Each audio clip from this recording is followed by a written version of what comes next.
Buenas noches, en este video se pretende mostrar y explicar cuál fue nuestro plan de trabajo, la ruta crítica de nuestro proyecto y los costos asociados al mismo. Comenzando con las fases en las que fue desarrollado nuestro proyecto. Nuestro proyecto es es una plataforma SIEM para gestionar los riesgos de seguridad de una empresa open source nombrada Horus, donde se planeó que se trabajaría un total de 460 horas. Las horas estimadas trabajadas hasta este punto son de 284 horas, llevando un 61% del trabajo total a este punto del proyecto. Dividimos nuestro proyecto en 7 fases de trabajo, comenzando por la fase 1, que fue la planeación e infraestructura, en donde se realizaron temas de planeación en infraestructura, definición de alcance de nuestro MVP, nuestro producto mínimo viable, el diseño de la arquitectura técnica, el desarrollo de nuestra interfaz y nuestra experiencia de usuario inicial, la configuración del entorno Docker. Cada una de estas actividades se planeó y se especificó con cierta duración, una fecha de inicio, una fecha de fin y los nombres de la persona que se estaría encargando de este trabajo, además de un porcentaje del mismo. Cada uno de estos se repite para cada una de las fases. La fase 2 fue el desarrollo de la ingesta, donde se trabajó con la ingesta de los datos, el desarrollo del agente Linux, la implementación de sockets TCP y la implementación de Redis. La fase 3 pasó para el procesamiento del core del proyecto, donde trabajamos con el Worker Analysis de Python, la normalización de los logs que se extrajeron en la fase 2 del desarrollo de la ingesta y la configuración de OpenSearch, donde se estarán almacenando los datos. La fase 4 pasa al módulo de seguridad, donde se planteó la seguridad completa del proyecto, la implementación FIM, la detección de fuerza bruta y respuesta activa. La fase 5 consta del dashboard y la API para la visualización de los datos recolectados y procesados en la fase 2 y 3 y 4. Se planeó también la arquitectura BFF en la fase 5, además de los endpoints, la planeación de los endpoints de la Fast API. En la fase 6 se realizaron las pruebas y validaciones, donde se hicieron pruebas funcionales, pruebas de seguridad y corrección de defectos en caso de haberlos. La fase 7 y final fueron los entregables, donde se crearon los documentos de cierre, documentos técnicos, el manual de usuario, el informe de QA y el video demostrativo, además de una presentación final para entregar el proyecto.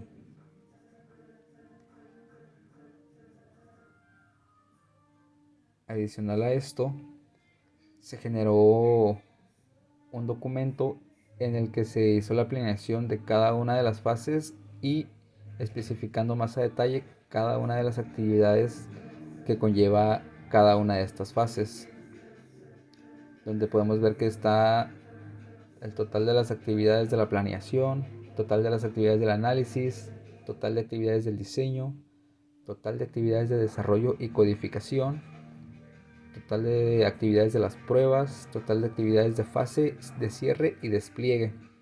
Cada una de estas actividades muestra a su vez el esfuerzo estimado que conlleva esta actividad en horas, minutos y horas reales y quién es el responsable de esta actividad.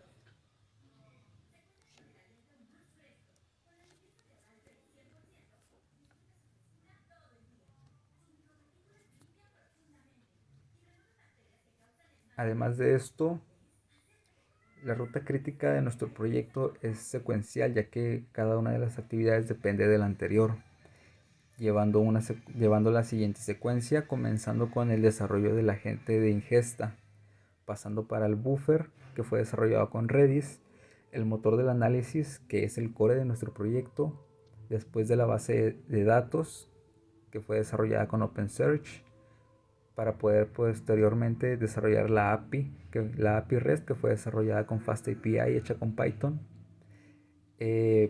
pasando para poder desarrollar el dashboard que fue hecho con React y para finalmente cerrar con las pruebas de QA y verificar que todo esté bien realizado. Nuestros puntos de quiebre. Un ejemplo, si la fase 2, que se trata de la ingesta de los datos, se retrasa, la fase 3, que es el core de nuestro proyecto, no tiene datos con los que trabajar. Además de esto, a su vez, Mauricio no podría haber terminado el dashboard, que es nuestra aplicación hecha con React de la fase 5, si Axel y yo no hubiéramos terminado de crear y documentar los endpoints hechos con FastAPI, que corresponden a la fase 4.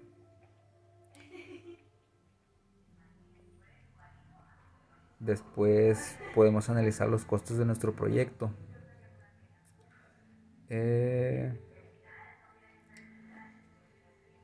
costo de un proyecto open source, como es el caso de Horus, de nuestro CIEM, se calcula en base al esfuerzo total humano, es decir, las horas que se trabajaron. El presupuesto principal de un proyecto se mide en tiempo.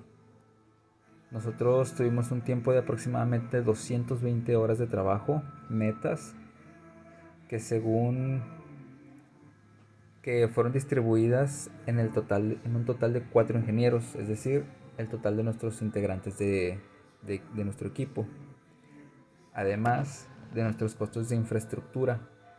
En nuestro caso, Horus es una plataforma basada en herramientas open source, como puede ser Docker, Redis, OpenSearch, Python y React, etc. Los costos de licenciamiento de software en nuestro caso son nulos, no existen. El único costo asociado podría ser la infraestructura física o nube, por ejemplo AWS o Azure, para el hospedaje de nuestras máquinas virtuales y los contenedores, los cuales se mantuvieron bajos al haber realizado nuestras pruebas en entornos locales.